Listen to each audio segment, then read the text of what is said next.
इस वीडियो में हम लोग इलेक्ट्रिकल मेजरिंग इंस्ट्रूमेंट के बारे में आज जानेंगे। तो सबसे पहली बात है कि इलेक्ट्रिकल मेजरिंग इंस्ट्रूमेंट है क्या। किसी वैद्युतिक राशि जैसे वोल्टेज, करंट आदि को मापने वाला यंत्र इलेक्ट्रिकल मेजरिंग इंस्ट्रूमेंट कहलाता है। ये जो डिवाइस है प्रायः निम्न प्रभावों पर आधारित होते हैं।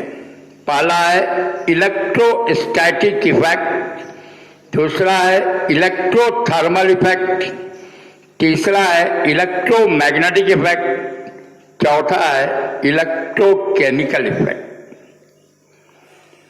इलेक्ट्रिकल मेजरिंग इंस्ट्रूमेंट को दो सेक्शन में बांटा गया है। Absolute instrument, secondary instrument. Absolute instrument वो इंस्ट्रूमेंट हैं जो किसी इलेक्ट्रिकल क्वांटिटीज की केवल उपस्थिति दर्शाते हैं, जैसे गैल्वेनोमीटर। सेकेंडरी इंस्ट्रूमेंट ये वैसे डिवाइस हैं जो किसी इलेक्ट्रिकल क्वांटिटीज का वैल्यू दर्शाते हैं, जैसे ammeter, voltmeter. Absolute instrument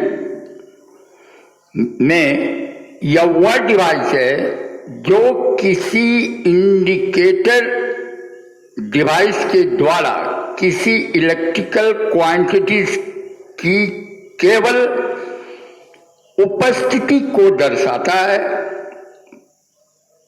primary device या एब्सोल्यूट डिवाइस कहलाता है, जैसे galvanometer, magnetic needle. Secondary instrument यानी सेकेंडरी इंस्ट्रूमेंट में तीन प्रकार के हैं। पहला है इंडिकेटिंग इंस्ट्रूमेंट, जैसे एमीटर, वोल्टमीटर, ओम मीटर एक्सेट्रा। दूसरा है रिकॉर्डिंग इंस्ट्रूमेंट, जैसे power factor recorder, frequency recorder etcetera. तीसरा है इंटीग्रेटिंग इंस्ट्रूमेंट, जैसे एनर्जी मीटर। डिजिटल इंस्ट्रूमेंट क्या है? यह एक इलेक्ट्रॉनिक डिवाइस पर आधारित मेजरिंग इंस्ट्रूमेंट होता है, जिसमें स्केल तथा इंडिकेटर के स्थान पर मेजर दर्शाने के लिए एलईडी यानी लाइट इमिटिंग डायोड या एलसीडी लिक्विड क्रिस्टल डिस्प्ले जैसे डिवाइस की प्रयोग की जाती है। इंडिकेटिंग इंस्ट्रूमेंट के बल भाग में, ये इंडिकेटिंग इंस्ट्रूमेंट के चल भाग में कौन कौन से फोर्स कार्यरत होते हैं, तो ये पहले दिमाग में रखना है कि तीन तरह का फोर्स इलेक्ट्रिकल इंडिकेटिंग डिवाइस के चल भाग पर काम करते हैं। पहला है डिफ्लेक्टिंग टॉर्क, दूसरा है कंट्रोलिंग टॉर्क और तीसरा है डैम्पिंग टॉर्क। तो ये तीन तरह के फोर्स इस पर वर्क करते हैं। अब डिफ्लेक्टिंग टॉर्क क्या है कि इलेक्ट्रिकल मेजरिंग इंस्ट्रूमेंट में नापी जाने वाली इलेक्ट्रिकल क्वांटिटीज की मात्रा के कारण पैदा हुआ वह बल जो डिवाइस के चल भाग को घुमाता है, डिफ्लेक्टिंग टॉर्क कहलाता है। इलेक्ट्रिकल मेजरिंग इंस्ट्रूमेंट के चल भाग के विशेष विक्षेप को कंट्रोल करने और उसके इंडिकेटर को पुनः जीरो वैल्यू की स्थिति में वापस लाने वाला फोर्स कंट्रोलिंग फोर्स कहलाता है। अब इलेक्ट्रिकल मेजरिंग इंस्ट्रूमेंट में नियंत्रक बल यानी कंट्रोलिंग टॉर्क कैसे प्रोड्यूस किया जाता है, तो इसके लिए 4 प्रोसेस है। बाई एल्केन थ्रेड एंड वेट या by hair spring, by gravity, by magnetic attraction. गुरुत्व बल के द्वारा नियंत्रक बल कैसे उत्पन्न किया जाता है, यानी ग्रेविटी फोर्स के द्वारा कंट्रोलिंग टॉर्क को कैसे प्रोड्यूस किया जाता है।